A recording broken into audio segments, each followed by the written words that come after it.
Assalamualaikum warahmatullahi wabarakatuh. Saya Heru Ardiansah di 452012 akan membuat video untuk memenuhi tugas UTS mata kuliah Filsafat Timur. Baik, di sini saya akan menjelaskan dari makalah kelompok 3 mengenai pengertian 6 sistem filsafat India. Yang mana 6 aliran dalam sistem filsafat ortodok India ini dikenal dengan istilah Saddarsanas. Yang mana secara filosofisnya kata darsanas ini berarti pengetahuan tentang prinsip tertinggi atau pola yang melandasi kreasi fenomenal dan tentang pembagian kategori unsur-unsur yang membentuk pola-pola tersebut. Sedangkan dalam ajaran filsafat Hindu, darsana ini berarti pandangan tentang kebenaran. Jadi Saddarsana ini berarti 6 pandangan tentang kebenaran yang mana merupakan dasar dari filsafat Hindu. Kemudian aliran dalam sistem filsafat India ini juga dikembangkan sebagai hasil dari pengetahuan yang didapatkan melalui masa Weda, Brahman, kemudian Upanishad dan Purana dalam sejarah pemikiran India.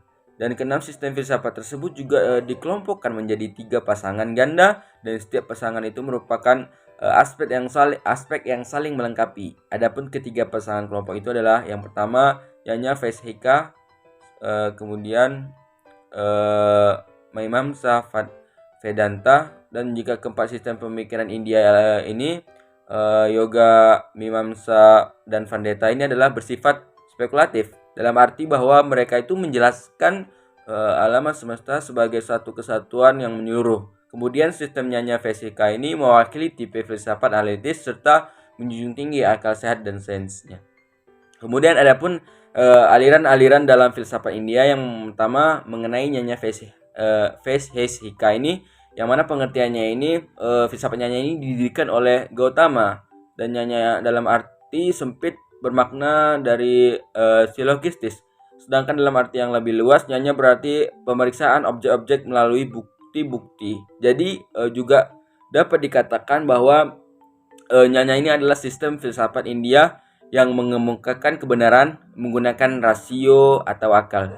Kemudian realisme Yanya ini menjanjikan filsafatnya menurut metode logis atau silogistis. Sistem Yanya ini mengenal 16 predikat, yang mana kategori yang terlibat atau pendekatan logis untuk mendapatkan pengetahuan. Predikat-predikat ini adalah bukti atau objek pengetahuan, keraguan, motif, dan contohnya merupakan kesimpulan, premis, argumen, penentuan, ketetapan, kontroversi, keberatan, keliruan, kemudian penyimpangan, dan pembuktian kesalahan dan sangkalan.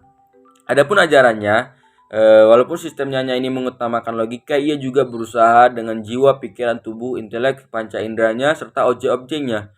Dan realismenya ini tidak hanya berbicara tentang logika, tapi juga membicarakan ganjaran baik dan buruk dari tindakan manusia, dan hakikat, kemauan, kesalahan, kesakitan, perpindahan jiwa, dan pembebasan akhir.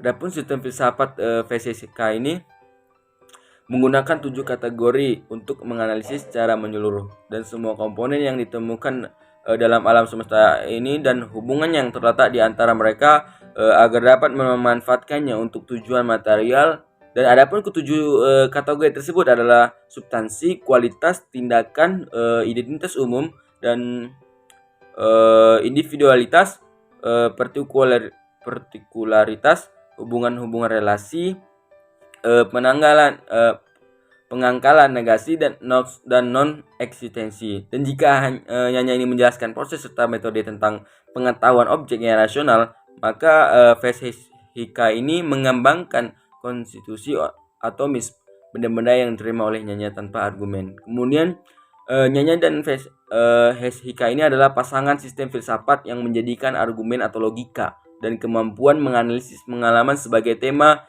sentralnya. Namun dengan pendekatan yang berbeda, kedua aliran ini memandang realitas dengan pandangan yang pluralistis ini. Kemudian sistem Vaisheshika ini mulai dengan konsepsi ada dan mengembangkan ide-ide dari ada ini. Sedangkan realisme ini hanya mulai dengan mengetahui serta konsep sistem filsafatnya dan Vaisheshika ini mirip dengan pemikiran Plato ketika itu tentang substansi dan kategori, serta bagian intelligible dan bagian-bagian sensibel bagi Plato. Dan pengetahuan juga dapat diperoleh dengan jalan yang sensibel, yaitu ilusi, opini, dan penginderaan, dan jalan-jalan intelligible dengan pengetahuan intelek dan sains. Dan pada nyanyi fisika ini pun demikian, manusia itu memiliki kemampuan sensibel dan intelligible untuk melakukan penyimpulan atas hubungan sebab-sebab akibat dan penyimpulan atas abstrak persepsi.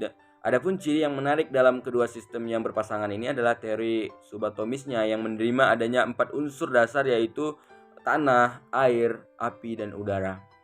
Kemudian di sini saya menjelaskan mengenai Samkhya Yoga. Jadi pengertian dari kata Samkhya ini adalah bahasa Sanskerta yang berarti renungan, yang mana Samkhya ini adalah metode untuk merealisasikan fakta filsafat tertinggi melalui pengetahuan.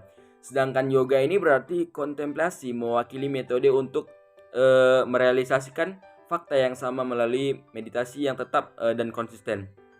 Kemudian pendiri dari aliran Samkhya ini adalah Kapila, sedangkan yang merumuskan sistem yoga itu adalah Patanjali. Kemudian adapun ajaran dari yang pertama dari Samkhya ini dan yoga ini berurusan dengan dua kategori dasar dari realitas, yakni purusha atau self dan prakriti ya atau primordial matter. Kemudian purusha itu bersifat pasif dan bebas dari prakriti, namun dia juga dianggap sebagai penggerak utama, penyebab pertama bagi proses kosmik. Sedangkan kodrat prakriti ini bersifat aktif dan aktivitasnya juga mengimplikasikan suatu penggerak. Purusha diibaratkan seperti magnet, sedangkan prakriti ini adalah sebuah seperti besi yang merespon terhadap magnetisme purusha. Kemudian adapun hubungan purusha prakriti ini dapat dibandingkan dengan orang lumpuh yang duduk di atas pundak orang buta. Kemudian purusanya adalah prinsipnya diinteligasi dan tidak berubah, yang terrefleksi dalam prakriti dan menciptakan dunia dari kasat mata. Adapun yang kedua, ada 3 faktor dalam proses mendapatkan pengetahuan ini, yakni subjek pengenal atau objek pengetahuan dan proses mengetahui. Bagi Samkhya ini yang mengetahui adalah purusha. Objek pengetahuan itu adalah modifikasi pikiran, dan proses mengetahui adalah proyeksi gelombang-gelombang kesan-kesan yang muncul dari objek dan diproyeksikan ke dalam kesadaran. Kemudian ketiga, menurut sistem Samkhya ini penderitaan dapat dihilangkan hanya melalui pengetahuan yang benar yang muncul dari pembedaan yang benar antara diri dan bukan diri dan bukan diri. Dan penyebab penderitaan itu adalah pengetahuan yang salah. Penderitaan juga ditemukan dalam prakriti, bukan dalam purusha. Menurut Samkhya ini, membebaskan akhir hanya dapat dicapai melalui pengetahuan, sedangkan yoga ini menawarkan teknik-teknik psikofisikal untuk mencapai pengetahuan ini. Kemudian jenis pengetahuan yang dimaksudkan oleh sistem Samkhya ini sebagai sarana menuju pembebasan adalah pengetahuan yang transcendental ini, yang diperoleh lewat pengalaman aktual dari realisasi diri. Kemudian pengetahuan ini juga tidak dapat dicapai tanpa disiplin, latihan, dan yoga dalam jangka waktu yang lama. Jadi dapat disimpulkan bahwa pengetahuan yang diuraikan oleh filsafat Samkhya ini telah diselesaikan dengan latihan yoga. Kemudian berikutnya saya menjelaskan mengenai Mimamsa Vedanta, yang mana pengertian dari hal ini secara etimologis, kata Mimamsa ini berarti bertanya atau penyelidikan yang rasional, dan filsafat Mimamsa ini dirumuskan oleh Jaimini, sedangkan Vedanta ini dirumuskan oleh Vyasa. Sistem Mimamsa ini dan Vedanta ini adalah dua bagian dari satu filsafat yang mewakili unsur paling ortodoks dari tradisi Weda. Kemudian kedua, sistem ini juga menjelaskan perkembangan, tujuan, serta ruang lingkup teks Weda, karena kedua sistem ini berhubungan dengan aspek-aspek eksklusif dari Weda. Kemudian maka tidak terdapat banyak kesamaan di antara kedua filsafat ini. Kemudian Mimamsa berhubungan juga dengan suara kosmis atau sabda Brahman yang pernah kita pelajari. Sedangkan filsafat Vedanta ini berhubungan dengan realitas terakhir. Dan adapun ajaran yang pertama, Mimamsa itu tidak mengenal eksistensi Tuhan, yaitu kosmis yang memberikan hukuman atau hadiah pada tindakan individual yang dilakukan oleh jiwa-jiwa individual. Dan menurut sistem Mimamsa ini juga tindakan sendiri itu menghasilkan ganjarannya sendiri. Namun Mimamsa itu adalah sebuah filsafat politeistik yang percaya pada eksistensi sejumlah makhluk supernatural yang disebut dengan dewa. Dan secara populer para dewa ini tinggal di surga. Dan menurut filsafat Mimamsa ini, jiwa individual itu terbatas atau terbebas jika ia naik ke surga. Mimamsa ini adalah sebuah disiplin esoteris dan tujuannya adalah untuk mencapai kebahagiaan surgawi dengan merealisasikan suara kosmis, dan upacara kurban juga dianggap sebagai sarana untuk mencapai tujuan tersebut. Adapun yang kedua mengenai ajarannya, yang mana sistem filsafat Vedanta ini merupakan sistem filsafat yang mempertahankan filsafat panteistik Mimamsa, tetapi juga menganggap seluruh alam semesta ini berasal dari suatu esensi abadi, yakni Brahman. Dan Brahman ini adalah roh universal yang impersonal. Dan menurut sistem Vedanta ini, walaupun Brahman ini tidak memiliki sifat atau tindakan, namun ia adalah sumber pertama yang mengalirkan semua ciptaan, serta akhir kemana mereka akan mengalirkan semua ciptaan, serta akhir kemana mereka akan juga kembali. Jadi dapat dikatakan bahwa Brahman ini adalah pencipta sekaligus ciptaan, dan Brahman ini menciptakan alam semesta dari dirinya dan melalui dirinya. Ini berarti bahwa materi untuk penciptaan berasal dari dirinya dan melalui dirinya. Mungkin ini yang dapat saya sampaikan untuk memenuhi tugas UTS dari Filsafat Timur. Lebih dan kurang saya mohon maaf. Assalamualaikum warahmatullahi wabarakatuh.